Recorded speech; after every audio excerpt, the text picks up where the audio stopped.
Voilà, bonjour frères et sœurs, Jean-Marc Bali, serviteur de l'Éternel. Voilà, je viens devant vous pour une nouvelle vidéo, comme d'habitude. Donc cette vidéo, c'est la vidéo du mois de juin. Donc on va parler un petit peu de la parole et de l'esprit aujourd'hui.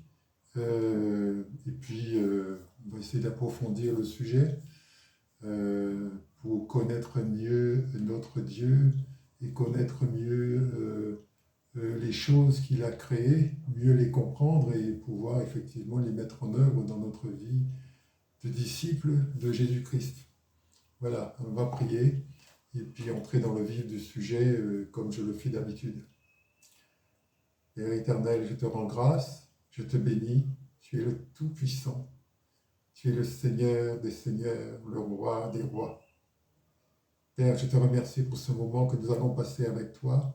Je te remets toutes les personnes qui regardent cette vidéo et qui la regarderont plus tard, de façon à ce que une grâce de bénédiction leur parvienne, une grâce d'intérêt pour la parole de Dieu leur parvienne, et bien sûr le désir de se mettre à ta suite pour ceux qui ne le sont pas encore, car tu es celui qui nous sauve, tu es celui qui nous emmène vers le royaume. Seigneur, nous te remercions pour cela. Nous te remercions pour ce grand projet qui est le plan du salut pour les hommes, et ça concerne absolument tous les hommes. Aucune discrimination, ça concerne les hommes de toute origine, de tout bord.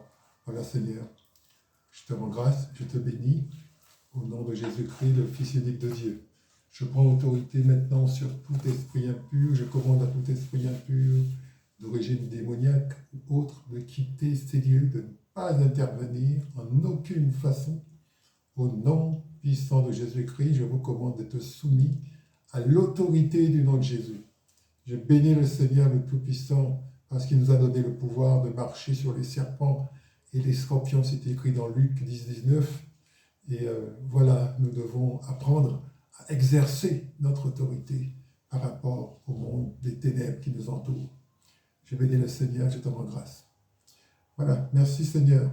Alors aujourd'hui, on va parler d'un sujet que j'ai appelé la parole et l'esprit.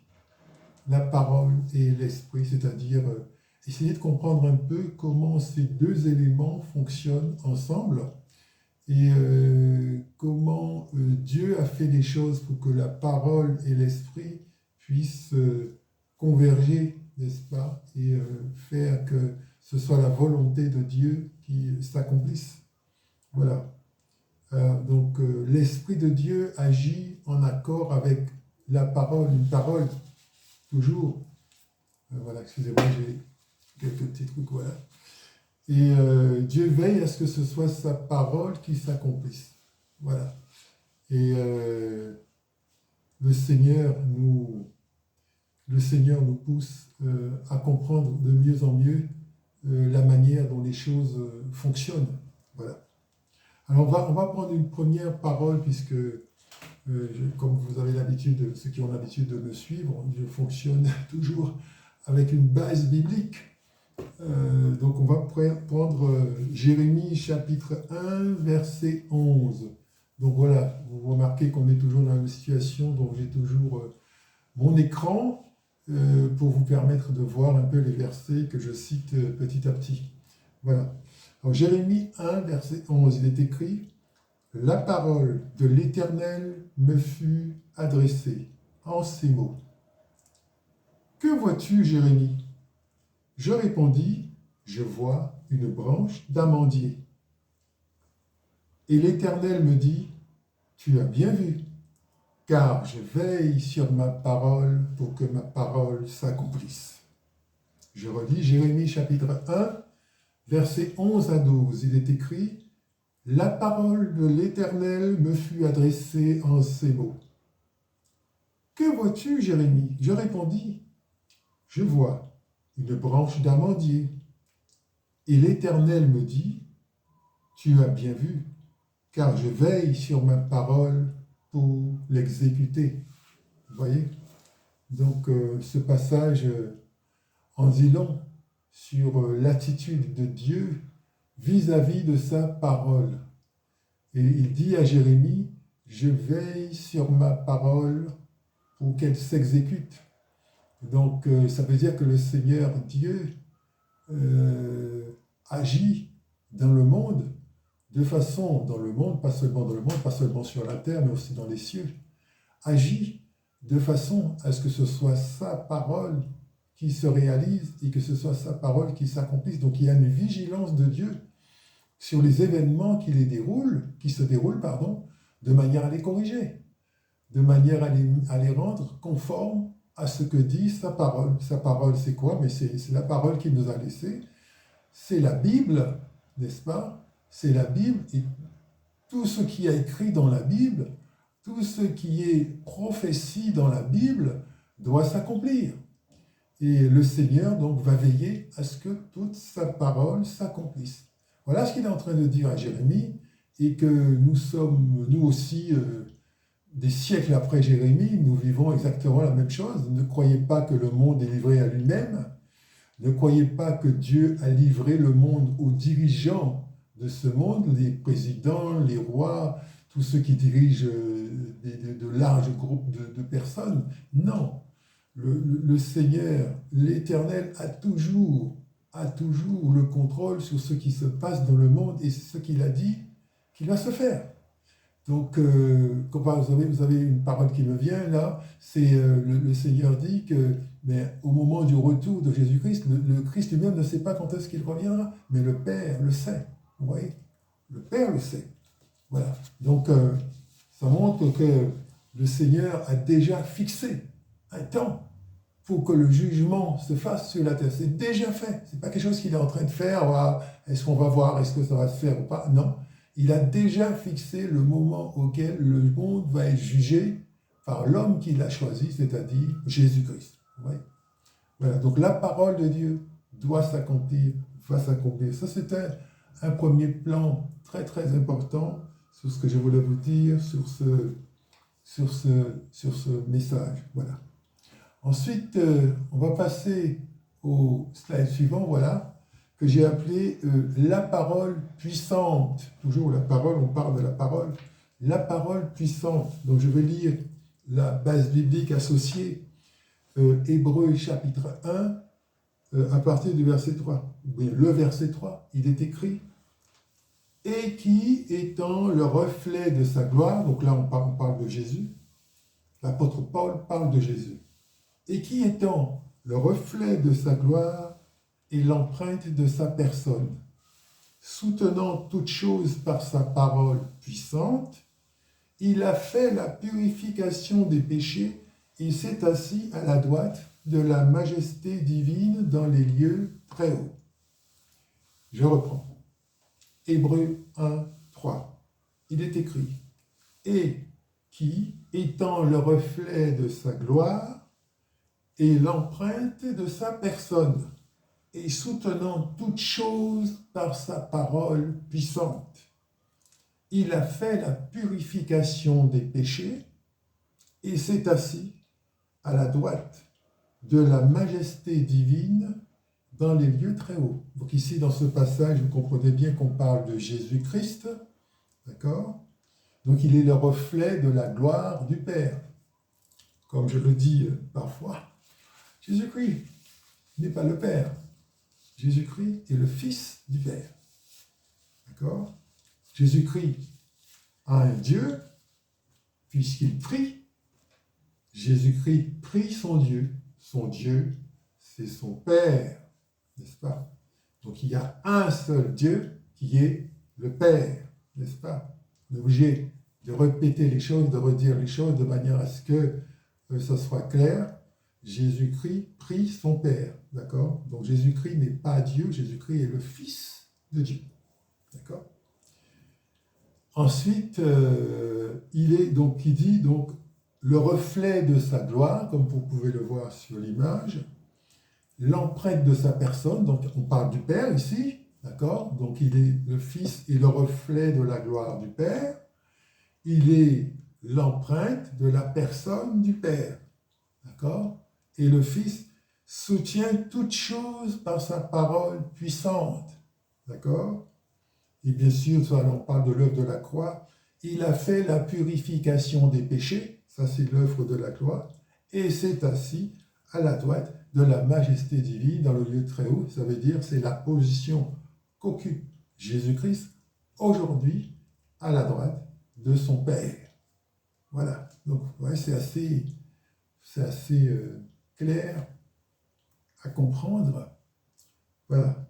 Alors ici, le point sur lequel je veux mettre l'emphase, c'est ce que j'ai mis en gras, soutenant toute chose par sa parole puissante.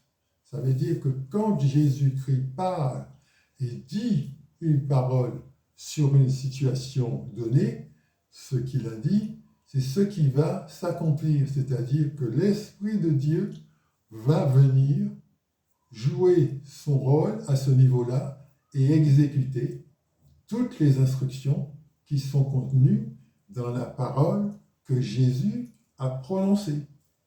Vous voyez, l'autorité de Jésus.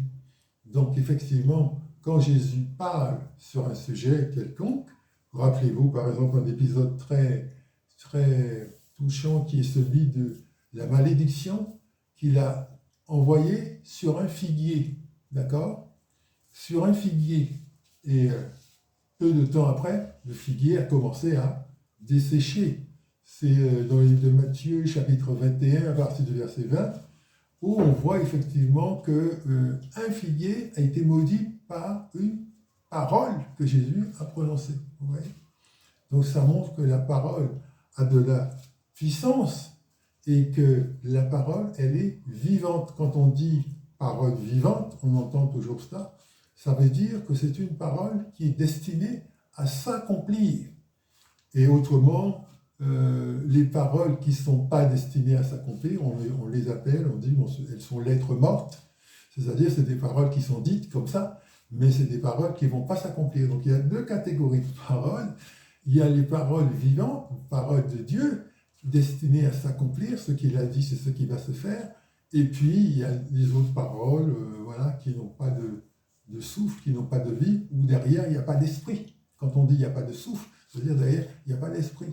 D'accord ? Donc, c'est l'esprit qui va accomplir ce qui est contenu dans la parole. Et ça, c'est valable tout le temps. Je vous ai parlé du figuier qui a été maudit.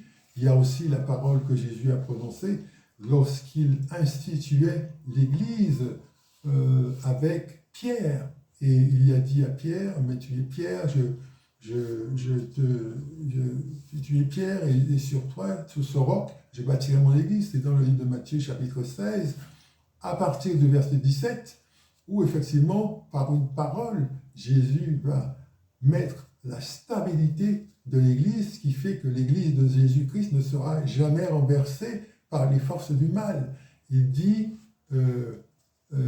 sur toi, sur le roc, je bâtirai mon Église, et les portes du séjour des morts ne prévaudront pas contre elle. Ça veut dire qu'il va y avoir un combat, il va y avoir des tentatives du monde de ténèbres de renverser l'Église de Jésus-Christ, mais par sa parole puissante, Jésus-Christ soutient l'Église. Ce n'est pas les chrétiens qui soutiennent l'Église, ce n'est pas les pasteurs, ce n'est pas, tous les dignitaires possibles et imaginables qu'on peut trouver dans une Église. Ce n'est pas ces gens-là qui soutiennent l'Église, absolument pas. Ce qui soutient l'Église de Jésus-Christ et qui fait que l'Église n'est pas renversée et ne sera jamais renversée par les forces du mal, parce que c'est ce qu'il cherche à faire, c'est la parole puissante de Jésus-Christ qui a dit « Et les portes du séjour des morts ne prévaudront pas contre elle ». Du moment qu'il a dit ça, l'Esprit se charge de mettre en œuvre tout ce qu'il faut pour que cette parole-là s'accomplisse. Ouais. Donc c'est une parole vivante, qui doit s'accomplir, comme nombre d'autres paroles qui sont dans la Bible. Je suppose que vous en connaissez d'autres, mais enfin, c'est pour vous montrer la puissance de la parole lorsqu'elle est accompagnée par l'Esprit. Donc c'est l'Esprit derrière qui fait ce qu'il faut pour que les choses prennent vie, d'accord ? Et que les choses se réalisent. Voilà, j'espère que je me fais bien comprendre sur ce sujet, c'est très très important. de comprendre comment ça fonctionne tout ça. Comment ça fonctionne tout ça. Voilà. Donc Jésus, n'est-ce pas, a une autorité. Jésus, voilà. Et les chrétiens qui sont en alliance avec le Christ et qui font partie de son Église auront aussi une certaine autorité. Auront aussi une certaine autorité. Vous voyez, je me souviens, j'avais prié pour quelqu'un, je lui avais même posé les mains et tout ça. Mais j'avais fait ça, bon, c'était au début, et j'avais fait ça de façon, comment dirais-je, comment on pourrait dire ça, partait d'un bon sentiment, comme on dit.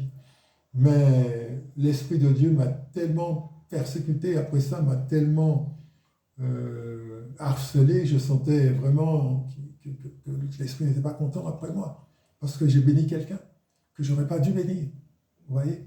Et quand on est en Jésus-Christ, on a une certaine autorité. Et il faut faire attention à la manière dont on exerce cette autorité. Donc c'était une erreur, et j'ai fait cela, et l'Esprit de Dieu m'a repris. Il y a d'ailleurs une parole qui dit « N'imposez les mains à personne avec précipitation ». Voilà. Donc voilà. Donc pour ceux qui connaissent bien la Bible, ils sauront retrouver le verset. Mais ça veut dire que notre parole a une puissance. Notre parole a une puissance. Et on doit en prendre conscience. D'accord? Et derrière, donc l'Esprit va agir, n'est-ce pas? Donc pour pouvoir mettre en œuvre ce qu'on a dit. C'est comme ça que des prières sont exaucées. Les prières sont exaucées parce que l'Esprit derrière, il travaille pour faire les choses, pour que ça se réalise. Ouais. Voilà. Ensuite, je vais prendre le slide suivant, qui est le slide qui s'appelle « L'Esprit vivifie ».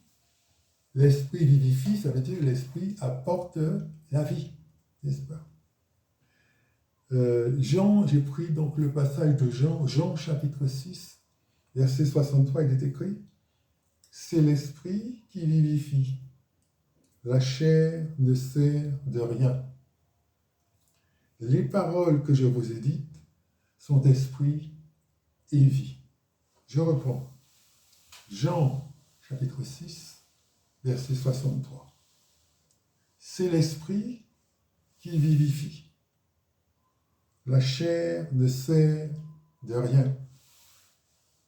Les paroles que je vous ai dites sont esprit et sont vie. Jean chapitre 6, verset 63. C'est pareil. Qu'est-ce que ça veut dire ça? Ça veut dire que l'Esprit amène la vie. C'est l'Esprit qui fait vivre les choses. D'accord? Donc, du moment que c'est un peu ce que je viens de dire tout à l'heure, mais c'est dit d'une autre manière. C'est-à-dire que l'Esprit fait vivre. D'accord? L'Esprit fait vivre. Et tout ce que la parole dit, c'est l'Esprit qui va le faire vivre. On prend l'exemple d'Adam. Tant que le souffle n'avait pas été communiqué aux narines de Adam était mort. C'est-à-dire que le corps était là, le corps était formé, mais le corps était sans vie. D'accord? Pour que le corps d'Adam prenne vie, il a fallu le souffle de l'Esprit. Donc il faut bien comprendre le rôle de l'Esprit, de façon plus générale, c'est d'amener la vie. L'Esprit va amener la vie, l'Esprit de Dieu, n'est-ce pas? Donc, l'Esprit de Dieu va amener la vie, il va permettre que, effectivement, que Adam devienne, comme on dit dans la parole, une âme vivante. D'accord? Donc moi, je suis devant vous grâce à l'Esprit qui est en moi. Le jour où cet Esprit ne sera plus là, je ne serai plus parmi vous. Ça, c'est le cas de tout le monde. Mais il faut bien comprendre l'importance de l'Esprit. Donc vous avez des gens qui, dans le domaine scientifique, je ne critique pas les scientifiques, hein, je pense qu'il faut faire des recherches, etc. Mais il faut qu'ils se rendent compte qu'ils sont en train de rechercher dans la création que Dieu a créée, et qu'effectivement, l'origine de la vie, telle qu'elle se demande, telle que la question se pose, mais c'est la présence de l'Esprit. C'est l'Esprit qui crée la vie. C'est l'Esprit de Dieu qui crée la vie et qui permet que la vie vienne et que les choses commencent à exister. Et sans cet Esprit de Dieu, la vie n'est pas possible. Et donc l'origine de la vie, elle est spirituelle. Voilà, bon, beaucoup de gens croient au Big Bang, beaucoup de gens croient à toutes sortes de choses, mais l'origine de la vie, c'est l'esprit de Dieu. C'est l'esprit qui va générer tout cela et faire qu'il va y avoir une vie sur la terre à profusion, n'est-ce pas? Et donc, voilà. Alors, vous avez aussi, bien sûr, le monde des ténèbres qui fait les choses de façon inverse, comme à leur habitude, qui vont cette fois-ci utiliser des esprits démoniaques pour maudire, pour empêcher les gens d'être heureux, pour les empêcher de réussir, etc. Donc ils vont utiliser des esprits démoniaques. Et puis quelqu'un qui a une autorité dans le monde satanique va parler, va dire une parole, effectivement, et c'est des démons qui vont se charger d'accomplir ce qu'il a dit. Vous voyez la similitude, sauf que là, ça se fait dans le monde des ténèbres, mais le principe est le même. Le principe est le même, d'accord? Donc, évidemment, quand on est un chrétien, on a affaire à ce genre de choses, n'est-ce pas? On a affaire à ce genre de choses, on a affaire à ce genre de situation où on peut se voir opposé par des esprits démoniaques. Et là, effectivement, il faut apprendre ce qu'on appelle le combat spirituel. Ça, c'est un autre chapitre, on en reparlera, j'en ai déjà parlé, mais l'enseignement, n'est-ce pas, c'est aussi la répétition des choses de manière à ce que ça soit compris. Voilà. Et puis, je vais vous parler d'un dernier point sur ce message. J'espère, voilà, c'est bon, qui s'appelle « Suivre l'esprit ».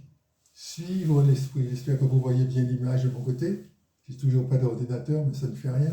On continue à propager la parole de Dieu. Dans le livre de Zacharie, il est écrit, Zacharie chapitre 4, verset 6. Il est écrit, « Alors, il reprit et me dit, c'est ici la parole que l'Éternel adresse à Zorobabel. Ce n'est ni par la puissance, ni par la force, mais c'est par mon esprit, dit l'Éternel des armées. » Voilà. On reprend cette parole. Zacharie chapitre 4, verset 6. Alors il reprit et me dit, c'est ici que la parole que l'Éternel adresse à Zorobabel. Ce n'est ni par la puissance, ni par la force, mais c'est par mon esprit, dit l'Éternel des armées. Amen. Béni soit l'Éternel, le Tout-Puissant, le Créateur du ciel et de la terre. Là, Zorobabel a une charge. Nous sommes à la sortie de la captivité en Babylone. Les Mèdes et les Perses ont pris le pouvoir, ont vaincu Babylone, et Dieu a mis dans le cœur de Cyrus, leur chef, de permettre aux enfants d'Israël de retourner sur leur terre, de rebâtir le temple, de réparer le temple, et puis Jérusalem, et puis voilà, donc la captivité est terminée. Et un des grands acteurs de cette reconstruction, ça va être Zorobabel. Zorobabel, fils de Shealtiel, si je me souviens. Et donc, c'est quelqu'un qui a beaucoup à faire, parce que Jérusalem est dévastée. Il a beaucoup à faire. Mais le Seigneur m'explique. Il lui dit, ce n'est ni par la puissance, ni par la force, mais par mon esprit. D'accord? Donc, ça veut dire que Zorobabel, faut qu'il puisse réaliser la volonté de l'Éternel, qui est la reconstruction de Jérusalem et du temple, n'est-ce pas? C'est qu'il faut qu'il apprenne à marcher par l'esprit, qu'il apprenne à écouter l'esprit, qu'il apprenne à discerner ce que dit l'esprit. Et c'est comme ça, en suivant les instructions de l'esprit, en se mettant, à la suite de l'esprit, en étant docile aux sollicitations de l'esprit, qu'il va réussir à accomplir la volonté de l'Éternel, qui est la reconstruction du temple. Vous avez des gens comme Néhémie qui se sont illustrés, Néhémie, Esdras, etc., pour reconstruire le temple de Jérusalem. Voilà.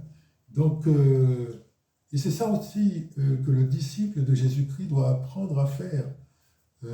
comme je le dis souvent, disciple, ça veut dire élève, ça veut dire étudiant, n'est-ce pas?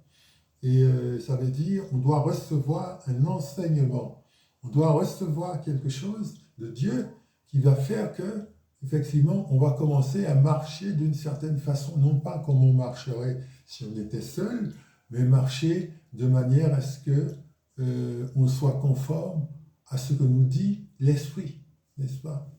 Et donc ça veut dire qu'il faut apprendre à entendre l'Esprit, il faut apprendre à écouter, il faut apprendre à prier selon l'Esprit et demander l'aide de l'Esprit, évidemment. L'apôtre Paul dit dans le chapitre 8 du livre des Romains, chapitre 8, versets 26 à 27, il dit « Nous ne savons pas prier comme il faut, mais l'Esprit lui-même intercède par des soupirs, des gémissements, et c'est selon la volonté de Dieu qu'il intercède. Donc nous avons besoin de cette aide spirituelle qui va nous aider à marcher et à accomplir les choses selon la volonté de Dieu. Et ça se fait par une certaine docilité vis-à-vis de ce que l'Esprit va nous dire. Donc il faut apprendre à écouter, il faut apprendre à entendre Dieu. Si vous êtes chrétien et que Dieu ne vous parle jamais, il y a un problème. Il y a un problème. On doit entendre, on n'est pas tout seul sur la terre. Non, on est en connexion avec l'Éternel par son esprit. Et effectivement, l'Éternel va nous parler. Mais ça va se faire par l'Esprit de Dieu, n'est-ce pas? Et nous devons apprendre à marcher, à faire les choses en conformité avec ce que l'Esprit nous dit. Et l'Esprit peut parler de diverses façons. L'Esprit peut parler par des rêves. L'Esprit peut parler par ce que nous dit quelqu'un. J'ai une conversation avec quelqu'un, la personne va lâcher une parole qui va me concerner. L'Esprit peut parler de différentes façons, de mille et une façons. Si vous lisez Job 33, verset 14, il dit Dieu parle tantôt d'une façon, tantôt d'une autre. Job 33, verset 14. Voilà. Voilà. Donc voilà ce que je voulais vous dire à propos de la parole et de l'Esprit. J'espère que vous avez appris quelque chose et que, effectivement, dans la mesure où vous souhaitez aller plus loin dans ce que je viens de dire, n'hésitez pas à me contacter sur le site, me laisser un message, un commentaire, et je me ferai une joie de poursuivre cette conversation avec vous. Je vous remercie de votre fidélité et je vous bénis au nom du Seigneur Jésus-Christ, le Fils unique de Dieu, celui qui est mort pour nous à la croix. Je vous invite à le suivre également si vous n'êtes pas encore en train de le suivre. Donc voilà. Merci et à bientôt pour une prochaine vidéo.